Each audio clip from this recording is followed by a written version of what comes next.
Hello, welcome to the 11th episode of Global Pause Rethink the Future.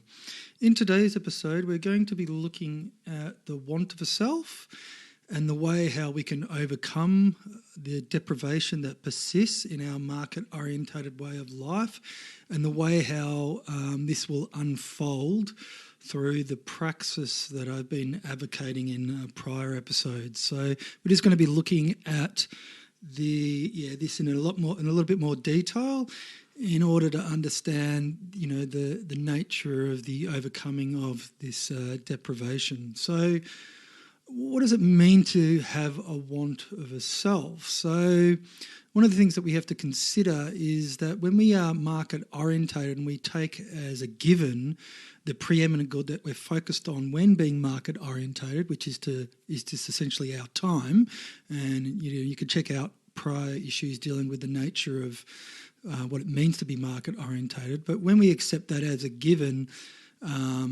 we are accepting the world as a given. So we're passing over, I suppose, the agency that we have as individuals in order to animate the world. And the issue here is that irrespective of whether or not you take a market-orientated way of life, you take that as a given, you still create the world even knowing you're just orientated towards the satisfaction of your want, irrespective of whether or not your concern is only that, or your understanding of your action is only that, the alleviation of disease or the removal of uneasiness. So you create the world, and this is the thing. So there's there's a disavow on the part of us when we accept the scope of our actions as only limited to the satisfaction of a want and not the creation of a world. But because we tend to accept that the scope of our actions is only to that end, there are certain things that we leave fallow as a result of that.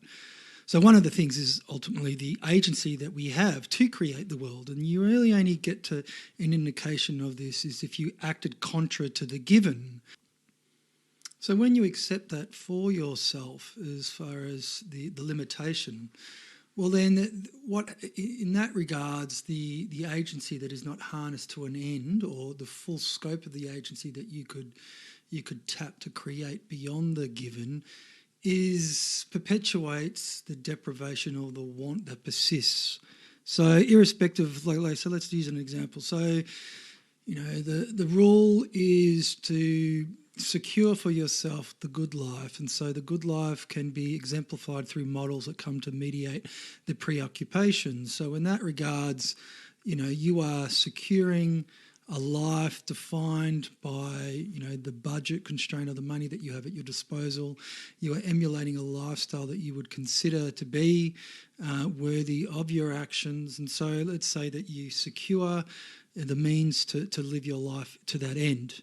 Now, in that scenario, you have accepted the given. So the given is that your main focus, the good that you're orientated towards is just an intramundane pursuit of lifestyle obsession. So you don't put into play anything outside that given. So in that regard, the agency or the creativity that you have to create the world is limited in scope. It's limited in scope to your life. It's not harnessed beyond your life to animate the creation of a world. So when you're looking at the key distinction here, but as a result of that, the want of the self is nothing else than the want of the creative self to create beyond the given paradigm of the culture that we accept as a given, the limitation that we accept when we equate our time into temporality. So when you're looking at how, the praxis would engage in nurturing a self beyond that impoverishment, well, then what you're doing is that you're looking at the nature of what you're focused on as far as an end in itself. So let's have a look at that. So an easy way to define this is, that It's either money you're focused on or that you're focused on your heart. So money's quite easy. It's just that, you accept the game.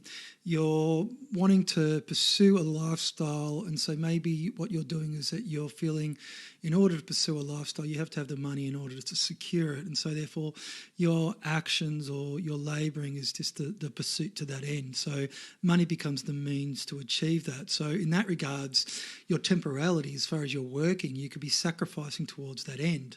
Now, you could say that's a noble pursuit, but, once again, it's just an exchange that you have with yourself. You're not putting anything into play.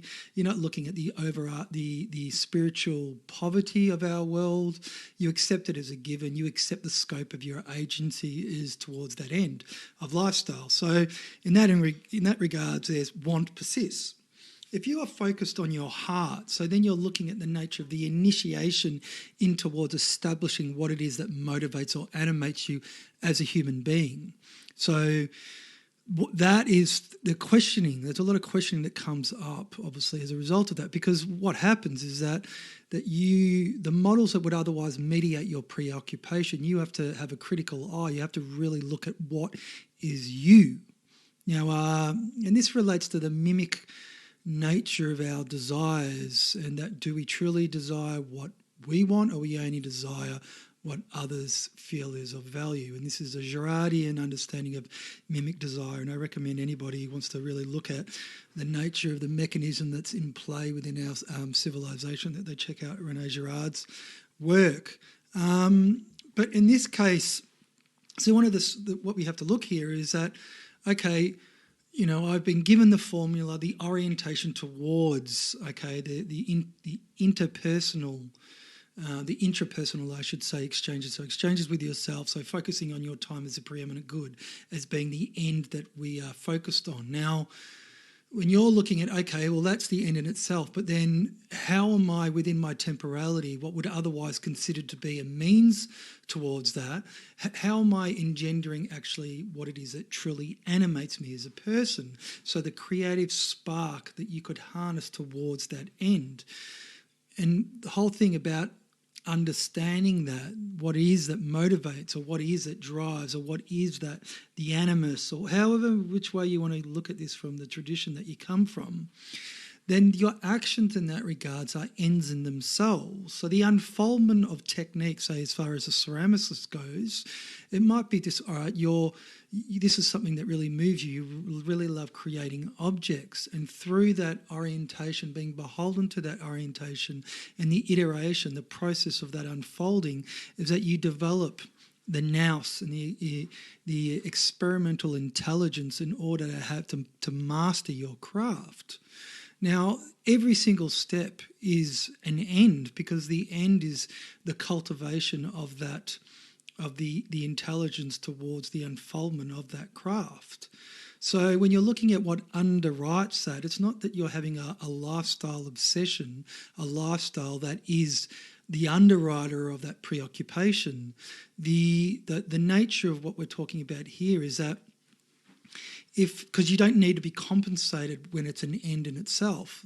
But this highlights the culture that is bereft, the culture that we find ourselves in that doesn't support people's hearts, because it's ultimately we have a model where we've created the nature of limitation, and so therefore through understanding our temporality is equating into money, and that we count out our temporality and the way how we have to secure it, we have to secure it against the they.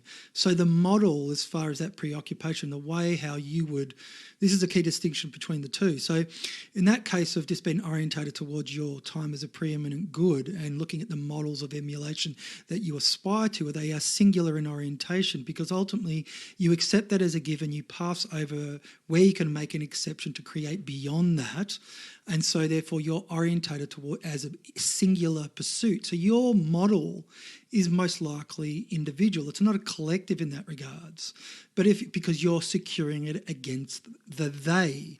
All right, the they is everybody else that's occupied in the same orientation as to what you are doing.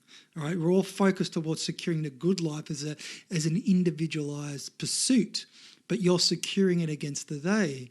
Now, when you're looking at it from the aspect of a person that's animated from heart, from what they truly want to do, and their actions is an end in itself. So there's not the economization of time because it's artful, but there's the unfoldment of the art within the orientation that has nothing to do with economizing one's time, but it's the allowance that you allow, that the culture allows, this is the whole point, that allows that to be a given, this is the thing. Then the orientation as far as the model goes is completely different. It's not individualised. Now, how can I say that? Because if we're looking at the artful way of life or animating ourselves from the heart space, one of the things that we have to consider is what we've accepted for ourselves now. All right, we are commodities. We are market orientated, and we are sold as commodities, being consumers. Okay, so when you're looking at the way how you can undermine that rationale or legitimacy of our agency, then you have to look at the way how you can undermine that through creative acts. The only way how you can do that, and if that's a disease, it's a spiritual disease, it's a collective disease. So if it's a collective disease, it can never be addressed by an individual. It has to be addressed collectively. Now, if it's addressed collectively, where's the model of emulation? There is none, because every single person that is animating that creativity towards that end partakes of that creative act that might be singular in orientation, but every single person is putting their little creative spark to that fire to animate the static culture, the dead culture that we find ourselves in. So as far as the way how you are beholden to a model, you're not beholden to a model in the sense that you're not passing over a world as a given and securing that world against the they. You're in actual fact engendering the world of the they, and so therefore the singular that would come to mediate your preoccupation is totally removed, because once again you're looking at the way how you can incrementally release this through creative acts. So if we use the artist as the example of the unfoldment of craft over time, and you're looking at the way how you can undermine the legitimacy of your agency being reduced into buying, so you can consider to be nothing else than a consumer. The initial acts in that orientation are very much like the artist that is developing the craft towards the end of being a master. So the emergence it's absolutely critical to understand the nature of these acts that are creative in their scope, and because they are very fragile in their orientation, because there's essentially through the act they are creating the culture that supports the iteration of the act even more, and by the iteration you're creating the grounds of that and you're strengthening it over time, and that is the animating force that is harnessed outside. So a person that engages in that activity is then no longer passing over the want of a self, and so accepting as lifestyle as the end in itself. They are harnessing the agency that they passed over towards an end beyond their own time, because they're engendering a world. All right, there's a key distinction here that is absolutely critical, because it is like day and night, chalk and cheese. It is just so far beyond. It's just it's removed by order of magnitude, and once again, it relates specifically to the undermining of us being a commodity, being sold as a commodity, and accepting our agency as such.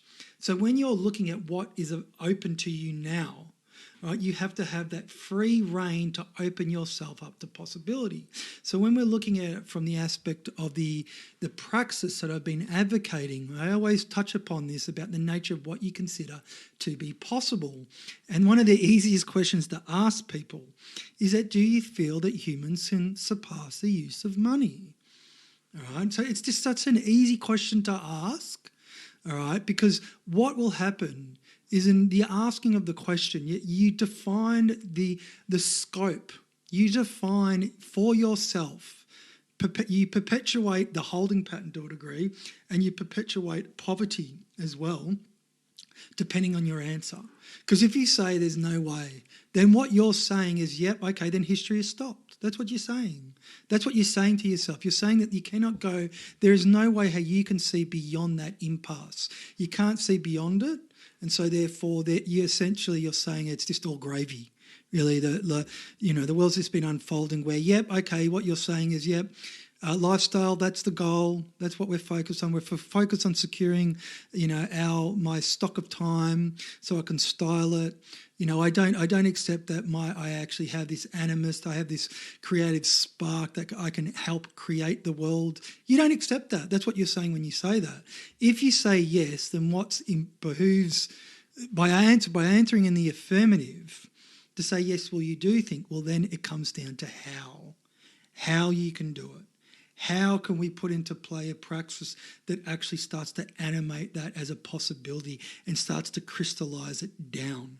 Okay, because it's really easy to say it, it's really easy to ask the question, and for you to say yes, but then it's the nature of the praxis that you have to engender in order to see that. And obviously, I'm not fucking doing these podcasts because I don't offer an answer. I fucking have an answer. It's whether or not you feel it's actually might work or you want to engage in that shit. So the key point here is that if we are beholden to our wants, so let's look at it from the want of a self and the way how, because the want of the self here is critical in the sense of, if you are emulating the sovereignty of a person that's removed, surpass the drudgery of making a living, and so therefore they have removed themselves and they are sovereign in that regard. So they are singular in that regard. That singular autarkic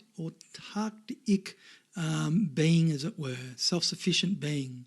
All right, that is the myth that's sold. Yeah, that's what it is. But obviously, there's a division of labour. There's cooperation within the market. They're not like a isolated individual. Everybody is obviously there as hired help. So the relation in that regard is just hired help. So the nature of relation in the context of that person is bereft. There's a spiritual poverty of relating that is not engendered beyond a commercial kind of relation. Now, when you're engaging in creating a world, the relation that you're engaged in is surpassing a commercial-orientated one, because ultimately the culture that you engender supports the unfurlment or flourishing of other individuals in the same manner. So the relational self in that regard is completely different. You're not talking about that sovereign that is somehow a singular, as it were, and that very much because there's a relatedness, obviously, through the use of money. You surpass the use of money, you're engendering a greater good and a cultural goods that are concealed for the want of using it. You unleash them, you animate them, and through the animation you are creating a different relation with other individuals in the sense that the model of that sovereign person, it loses its legitimacy, because once again, like I said, if everybody is engaged in the creative acts to engender that culture, you're not looking at the way how you're surpassing as a securing against the they. The surpassing is the they. That's the culture. That's the people that is created through that overture. Now, once again, the way how this works is it does it through the market, and it becomes a model that competes against basically other models of doing business. And you literally are having a cooperative ethos that competes against competition, but because it's engaging you in the full scope of agency that you have as an individual, rather than the accepted paradigm now, which reduces your agency into buying and selling, and really is not engaging the full scope of the creative aspect of your spiritual life, of you as an individual, as it were. Well, they can't fucking compete against that, because it presupposes a poverty of relating as the mean. Okay, and if you think of what you're putting into play, you're removing the vistitude of wants that are a substitutable activity for richer experiences. You conceal that, and this is the whole nature of that incessant activity. You ultimately are concealing that want, that hole that is there through that incessant activity of, and especially with fashion very much comes to that vistitude of apparel and the way how it feeds upon itself ultimately can kind of seal the nature of the want or the deprivation that persists because the model is still substantiated, even when you've essentially kind of realised that in that regards. So, you're looking at when you're looking at vistitude of wants and that substitutable nature of consumption, as it were, and that the self that legitimizes that. When you're engaging your creativity, you're really looking at the self underneath the noise of the marketplace and the way how your consciousness is set upon, the way how your consciousness is set upon with externalities of advertising, marketing and branding, the orientation towards the secondary exchanges because they're not addressing the underlying, the preeminent good of your time, to potentialise your time beyond the economic good that you take it for or that's just been given as. So when we're looking at the want of a self, I just feel that that's kind of a critical to look at the way how, the difference between time equals money, money equals time, and the way how you're ultimately looking at removing models to focus on what animates the heart, to remove that, to have an understanding of self. So when you're looking at the transition from one way of world to another, it is very much a spiritual preoccupation because you're really asking, these questions are very personal. They're very focused upon looking at, well, how you can, if you know thyself, as the Delphic idiom or whatever it's called, it's important to understand that and not necessarily to be on the periphery because of a centrifugal nature of us always chasing your desires and your wants. But then you need to kind of come to the core of yourself and to remove all that dross and really to kind of focus on what it is. And that's part of that initiation. But the initiation here, if we are going to surpass a way of life that impoverishes us, then the knowing that is one thing, but then acting with other people in a cooperative ethos is the thing which really what I'm looking at here. But anyway, until next time, take care.